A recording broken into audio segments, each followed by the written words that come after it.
Welcome back to the Rebuilt Parish Podcast.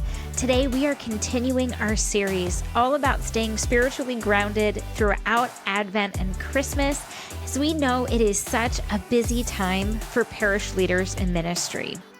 I'm so excited that you get to hear from Father Nicholas Amato today from Church of the Nativity. Father Nicholas is the first person I think of when I think of spiritually taking care of your staff.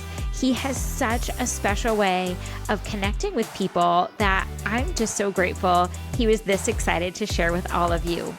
Tune in to hear some of his practical tips and advice and be ready to be inspired to pour into yourself this Advent and Christmas season. Hey, Father Nicholas, welcome back to the Rebuilt Parish Podcast. Well, great to be back. Great to have the invitation to come back again. I got lots to share. Well, Father Nicholas, when we talk about staying spiritually grounded through Advent, you are the person that comes to mind first. So I'm so excited that everyone gets to learn from you today. Well, spiritually grounded and routine are really important words that talk about habits. When you have a habit, it's not a chore to do. So you brush your teeth without thinking about it. You make the bed without complaining. Habits are helpful. And you need good habits during Advent as well, because it's a crazier, busier kind of season. Absolutely. Well, because it's so busy, especially for parish leaders, how do you maintain your regular prayer routines even when your schedule feels overwhelming? Well, if you've got good habits, they're already in place. So you want to keep doing what you're doing and allow time for it. So, for example, having a calendar event that repeats every day is an important thing. With maybe a 10-minute warning sign or alarm, that's an important thing. Sharing my commitment with a priest I live with is an important thing. Or with the staff that I work with, the teams, that's an important thing.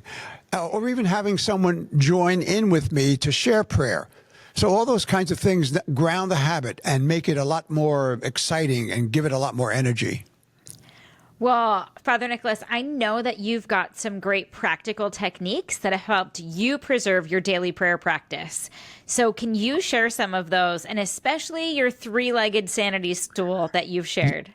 Yeah, very, very appropriate for Advent. Of course, you've got Joseph in the stable. There's a cow nearby, usually, and Joseph's got to milk the cow.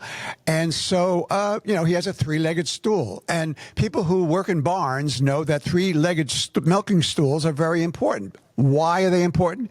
Because barn floors are generally dirt, and they're kind of uneven. A three-legged stool is always in balance. A four-legged stool, you'd have it, back and forth and back and forth. So three-legged stool. So what's my three-legged stool? Quite easy. Sleep, the most important thing. I've got to get 8 hours of sleep. And I always allow for that. Always. And at least supplement it if I have to with a nap. The next thing is everyday exercise. So I jog 3 miles a day every day. I do circuit weight training 3 times a week for muscles. And the third thing is prayer time. And sometimes when I'm jogging, I'll even say the Liturgy of the Hours or pray the Rosary. So that three-legged stool keeps me balanced even at this busy time of Advent. Does that kind of make sense? Absolutely. Absolutely. Now, what advice would you give to someone who wants to develop a more consistent prayer life, but finds it difficult during busy times like Advent? Well, I find if I'm doing things with others, I'm more committed to doing them, period. So I have a Monday through Friday contemplative prayer group that I meet with every Monday through Friday, 9 to 10 o'clock, faithfully. When I miss, they know, and I feel missed. So that keeps me going. I also reserve the chapel here at the Church of the Nativity, so people know that I'm in the chapel for prayer at this time of the day. I also have a sacred space at home, a little alcove of my bedroom where I've got an icon picture, a crucifix, the Bible, a chair, a candle, that sort of thing. So I create a place and time, some habits that keep me connected.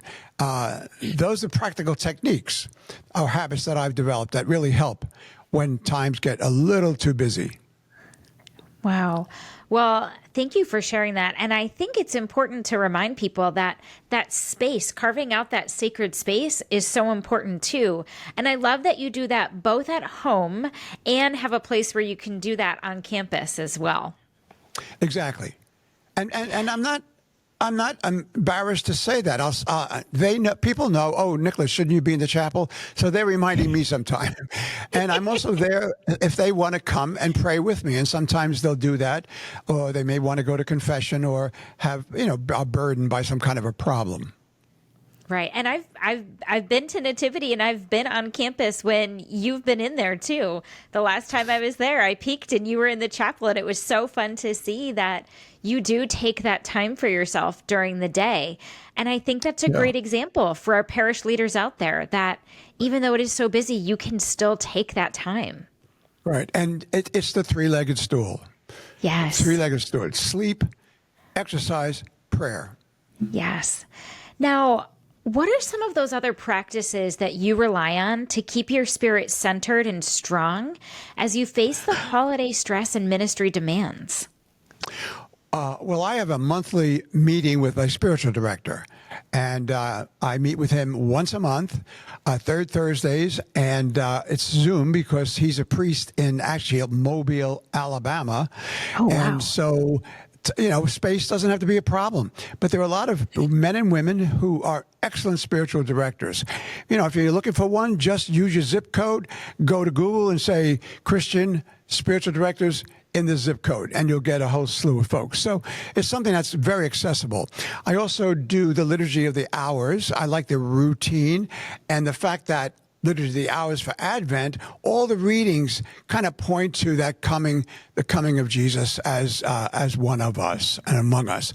I also create a repeating calendar event, so that's my reminder. So those are the practices that really help me. And of course, Monday we have a staff mass that I celebrate, and masses on the weekends. That's amazing. That's amazing. Now, talk to us about what fuels your spirit and helps you reconnect with your faith when you're feeling drained or exhausted. And are there any specific prayers or scriptures or spiritual exercises that you turn to that are particularly meaningful to you? Well, every day I take the reading of the gospel for that day, and there are many different apps that you can go to get reflection on the gospel of the day. But for me, it's not just Nicholas doing this little prayer on my own. This is the gospel being proclaimed around the world in all Catholic churches at Mass. So my reflection then unites me, not just in a prayerful presence, but in a presence to people around the world at any moment. So it's just an amazing way. I also have a Bible app that I go to that explains further what the gospel, exegesis of the reading. So it even takes me deeper. I'm also the prayer guy here. So I do the staff, huddle on Sundays, and I do the staff mass on Mondays, and then I do this staff prayers at Cascade on Wednesday, which is our staff meeting. So people see me as the guy who prays, and I always, in my prayer, try to relate the season to the message, to an application, to the ministry. So whatever kind of ministry, in whatever capacity you serve, you can be somebody of prayer and do these very easy things. Connect the gospel of the day to the season, to the ministry, to the challenges of the parish staff that you're involved with. It's great stuff. And people love it. They'll say, "Boy, you really pray well." Well, it's me and the Holy Spirit, but it's also planning so that I have something to pray from.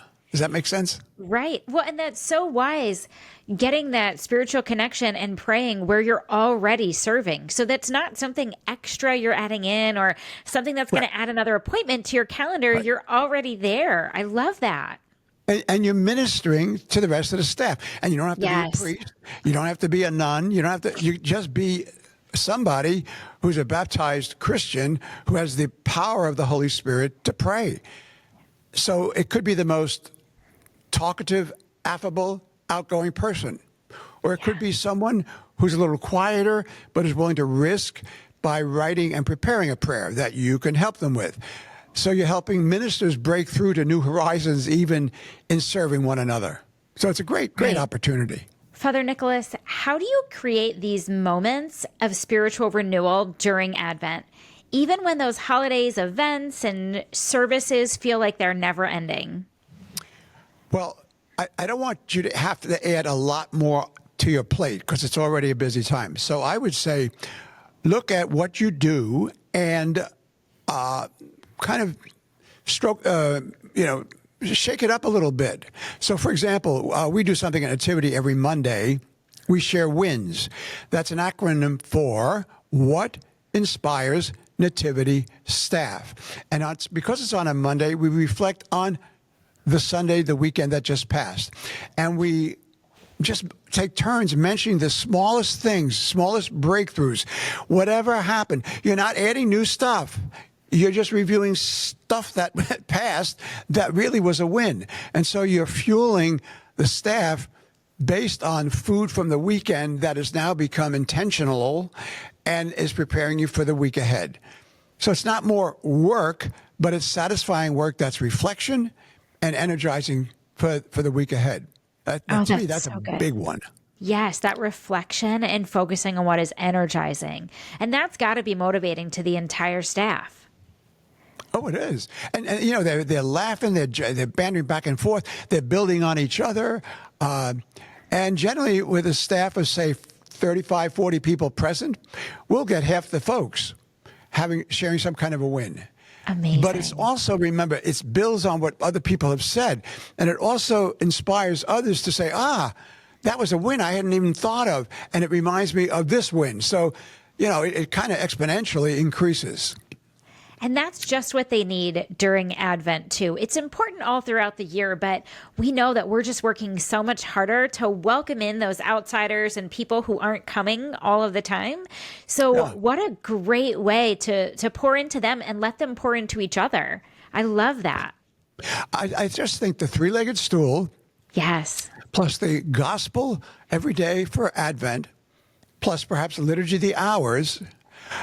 Looking at wins from the prior weekend, that's not new stuff. Right. That's material that's there. You're just bringing it up a notch, putting the heat on a little more, and getting more leverage out of it to empower you for the weekend that's to come. That's a great way to look at it. Getting more leverage out of it. So good. Father Nicholas, we know that for clergy and lay leaders alike, balancing ministry duties along with their personal spirituality can be a challenge. We know that you do such a great job of ensuring your personal prayer life doesn't get overshadowed by your responsibilities. How can other parish leaders do the same? Well, when I don't have the Mass, and Father Michael's got the Mass, I'm always there greeting people coming in. I'm always there greeting people coming out. So the concourse or the gathering space or the lobby or whatever, vestibule, whatever you call it in your parish, that's a ministry platform for you. Now, we have a cafe as well. So what we call the gathering space, the concourse for us, I never miss, if I don't have the Mass, even if I have the Mass, I'm on the concourse, greeting them in, greeting them out. And then I move to the cafe. And now I've got families eating donuts or pizza, depending on the Mass that they've come to. And I can take the message they heard and talk about it in a more leisurely situation.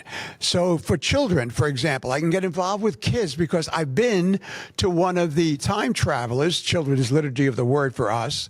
I've been to one of those, so I know what the kids had. I know what they were exposed to. So I can talk to a family by talking to the children. Nothing gives parents greater joy than seeing ministers involved with their kids. Yes. And nothing gives the kids more joy than that, being involved with a minister. Or sometimes I get on the lemonade line and I'm handing out lemonade. And sometimes I'm getting on behind the counter helping with the muffins and whatever it is, the donuts. So the other thing is just have statements ready to go. Like, you walk up to a family and the kid's eating a strawberry donut.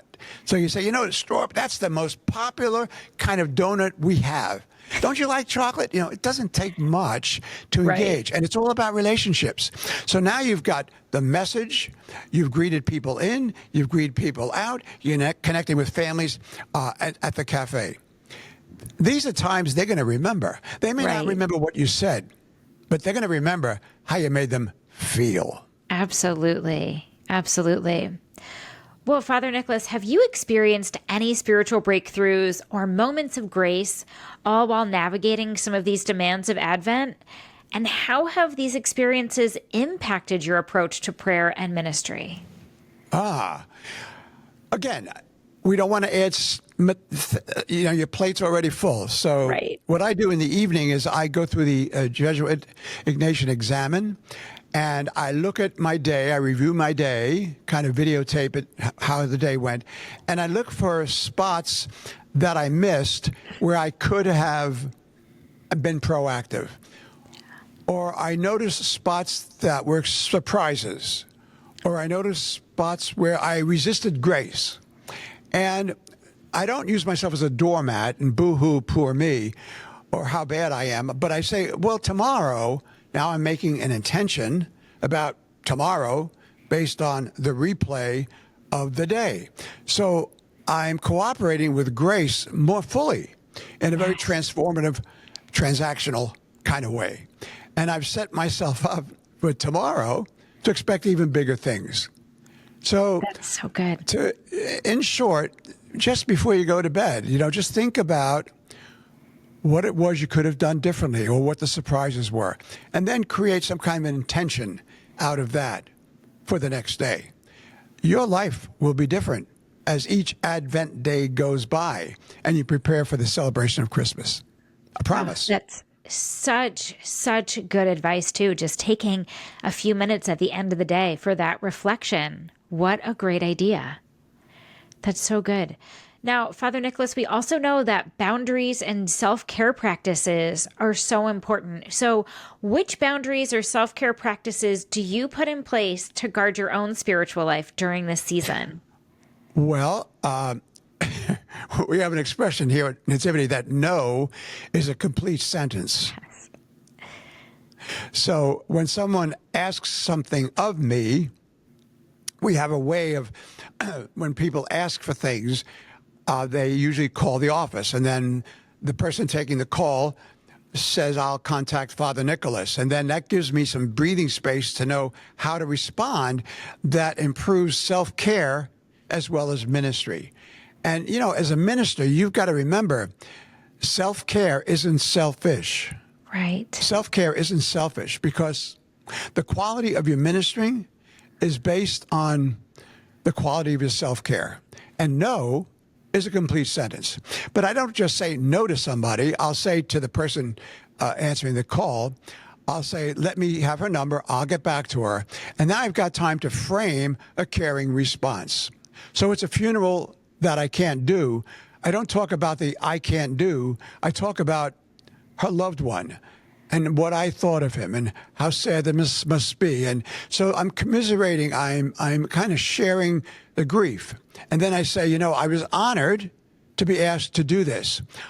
On that day, I've got 3 other things that are going to make that a very difficult thing. However, Father so-and-so would be able to help you, I'm sure. So care first, couching a response that says, I can't do this, but would like to, and then just not leaving them high and dry, but giving them an out, a place they can then go to. That, I think, is good pastoral care of people. Yes, that's a great framework for any time, too, that parish leaders can use. Wow, I feel like we could almost do a whole episode on that another time. That's so good. Knowing you, that may happen. Watch out. Well, Father Nicholas, you do such a great job of encouraging and inspiring parish leaders.